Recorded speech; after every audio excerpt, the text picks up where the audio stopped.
Hey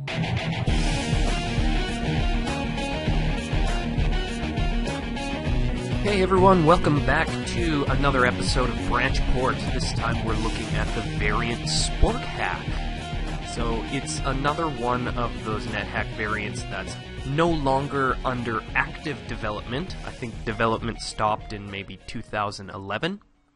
But it's still being played, and it's still an influential player in the NetHack scene. Now, as you can see, or maybe you can't see, it uses a lot of the same stuff from NetHack. It's using the same kind of text console, and everything's going to be text.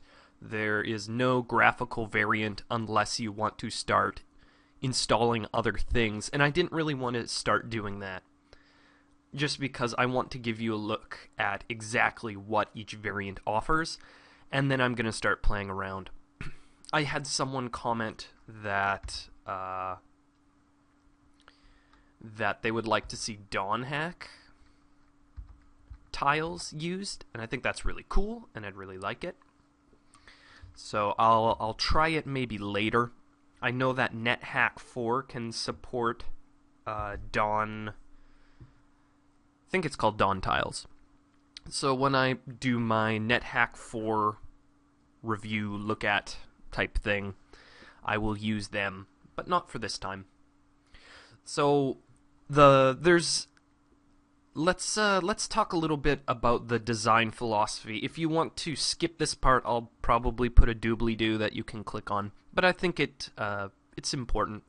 So the design philosophy for SporkHark was basically NetHack isn't actively under development, and this is kind of the current that runs through all variants, is that NetHack versions aren't coming out fast enough and bug fixes aren't happening fast enough.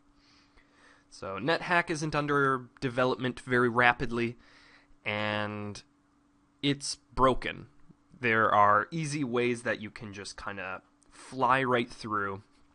People that go on, 25, 50, 100 win streaks of NetHack, and it seems like it's not that challenging game that it used to be.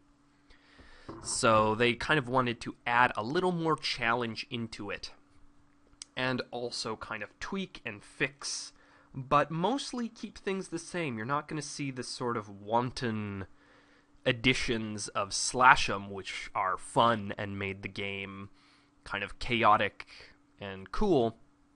Instead, you're going to see just a couple very well thought out changes. And the first one we're going to get to, they keep basically all the classes the same, pretty much, with some tiny tweaks. I'm choosing the Knight, and the first tweak is you can play a Chaotic Knight, which is pretty cool. So let's get to that. Mananan MacLur. So I guess that's a new god. So we're playing with the We're playing with the tile interface. Saddled Nightmare. And I have a little trouble moving, just picking up that potion. Let's see what I start with.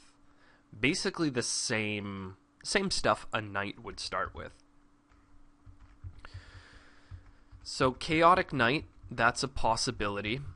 Other things that are possible, the Caveman changes a little bit. They changed the Caveman quest so that it's kind of jungle themed instead of what it was before, which was, I don't know, what was it?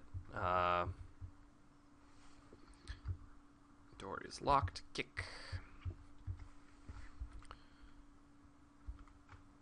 Okay. Yeah, it was fighting like the Chromatic Dragon. They also changed some of the artifacts quite a bit. So some of the lesser popular artifacts have been changed to make them a little more balanced with the game. And a lot of stuff that had been abused and had made the game quite easy, has been nerfed.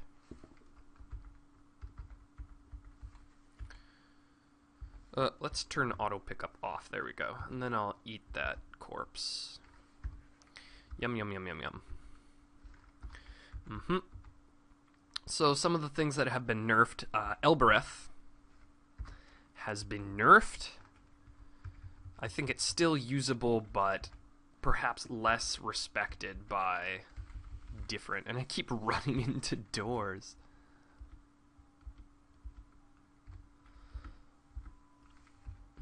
I would want to, if I were to play this again, I think I'd want to do a couple things a little better. Uh-oh. Shoot, I'm running into trouble here. There we go. Yep. Elbereth, Ring of Conflict, nerfed. They've added a couple new items, as I've said before.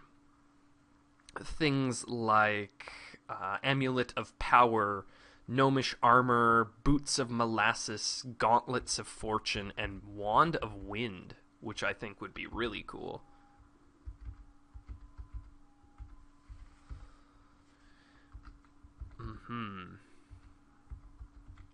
Can of grease, and food ration, and banded mail. Man, I need to... Okay, I've got my plate mail. I need to unburden somehow. I'm already feeling it. I think I can... Okay, let's see. No. I thought there was a way I could add items to my horse's saddlebag. I guess not. They've also added some new monsters, not as many as Slash'em, but quite a few. Things like the gray fungus, which is very bad. The magical eye, golden dragon. So things that kind of add a little bit of... Oh, let's grab that towel.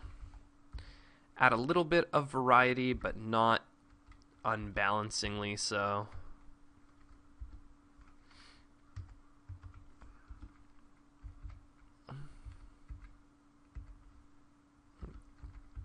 Just enough to kind of keep it going. And they added some new artifacts too. Now I'm not exactly sure what they do. Something, and I can't even pronounce them really. Something called the Keoloa and the Dirge. So maybe we will encounter them. I don't think we will, but could be fun. So I guess the focus is always kind of what can make this game more balanced and what kind of removes things that have been unbalancing. Where Slash'em kind of added... Why can't I go through there? Can I open? Weird. Slash'em just added a bunch of stuff that had the potential of being unbalancing. That's why you see so little being added to SporkHark. They also tweak... what was that? They tweak some of the intrinsics. So now it's not, 100% all the time. You have cold resistance. You're resistant to cold all the time. It's something like you have cold resistance and... Wow. Already a Vorpal Blade. Nice. And it could be 50% cold resistance or 20% cold resistance. So it says it's a longsword named Vorpal Blade. Now, if it works like the Vorpal Blade in NetHack, that's crazy. Like, you've seen some of my NetHack Let's Plays, and I have never just found an artifact. And it's possible. I mean, on a non-bones file, that is. And it is possible. Like, I've had some playthroughs where I've, for example, maybe found the Sun Sword just lying in the dungeon, or one of the Silver Sabers turns out to be Grayswandir, which is like something crazy and awesome and very celebration. But I think I've just found Vorpal Blade. Now it can be some sort of... Wow, and I'm blasted. Nope, that's definitely the artifact. I was thinking, maybe it's a trick, maybe I don't want it, maybe it's just gonna be cursed, and then... But nope, I think it's the same neutral artifact sword that we know and love, and hence why it blasted me. And it's quite powerful, if I remember correctly. Actually, let's check exactly how powerful. So the powers of the Vorpal Blade, and I'm just reading from NetHack spoilers, so it could have been changed or nerfed or who knows in SporkHark. But the powers of the Vorpal Blade, it adds +1 to hit, and plus 1d5 to hit, and +1 damage over a regular sword. So it's not super powerful in that respect. What's in there? What the heck?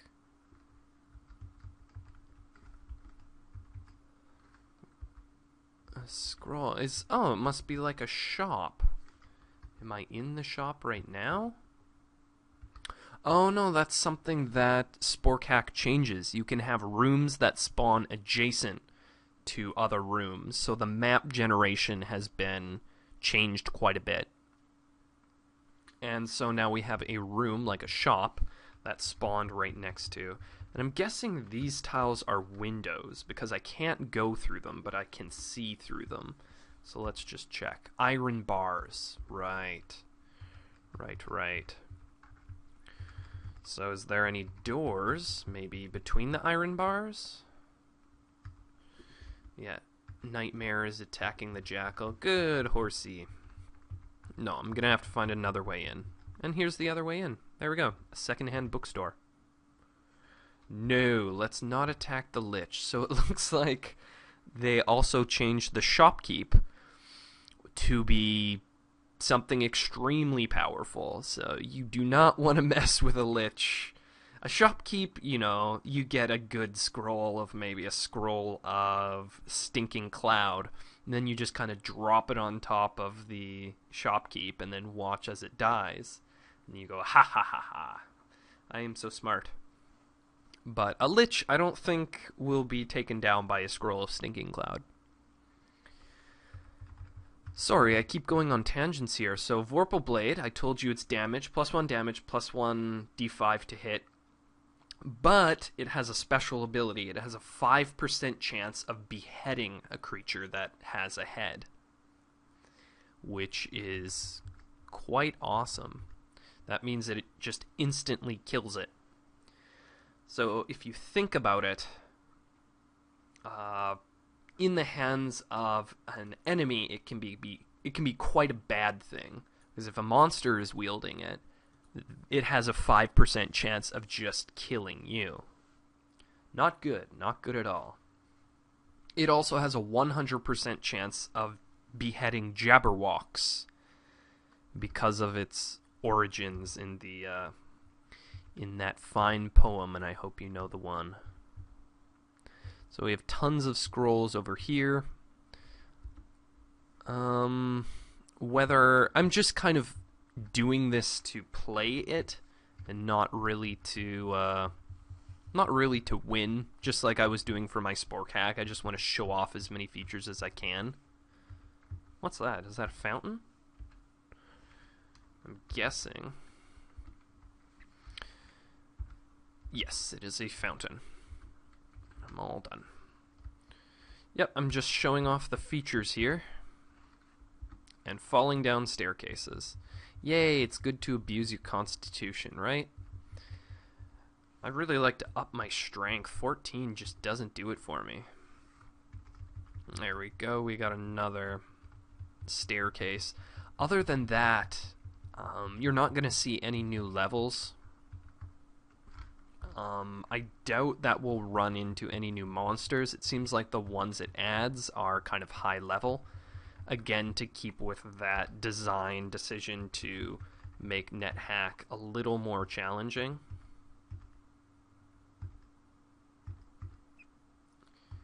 I have tons of health, though. For a constitution of 12, having 35 health by level 3, that's pretty crazy. A whistle. Maybe it's a magic whistle. Beginning to feel hungry. Oh, what could I do? It's not like I have 11 apples and 11 carrots. Maybe I should be checking my horse, making sure it's not starving to death. Let's eat... I'm going to eat the banana.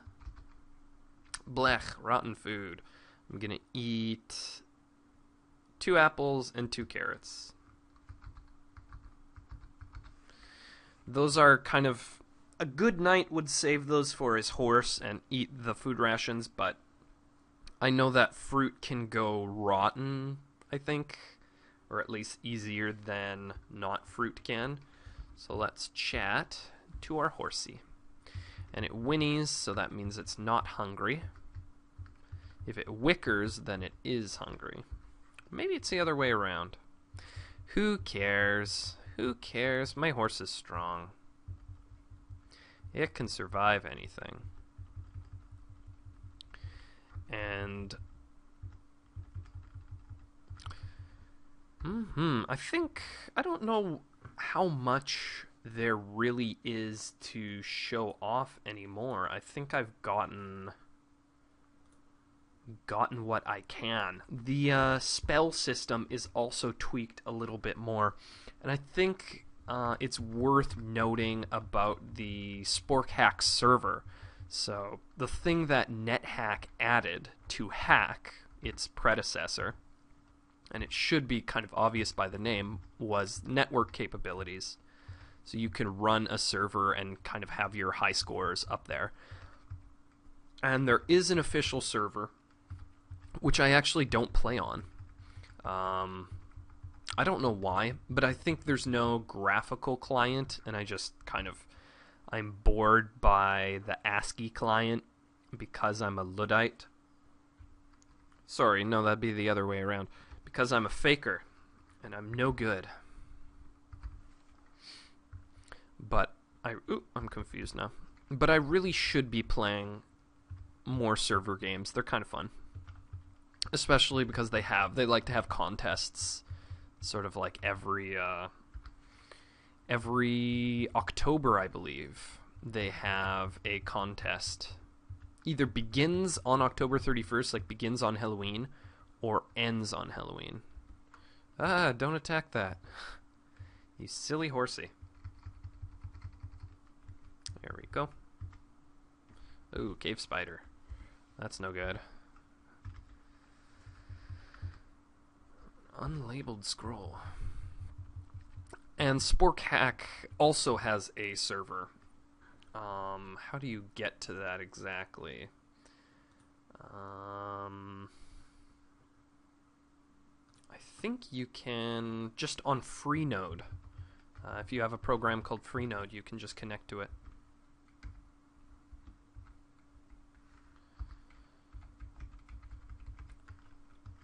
So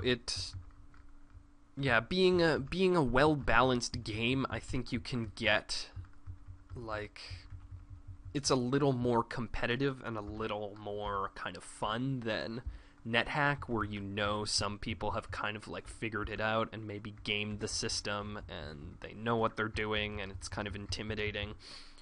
NetHack or SporkHark is a little more competitive, a little more fun, and just a little more fair.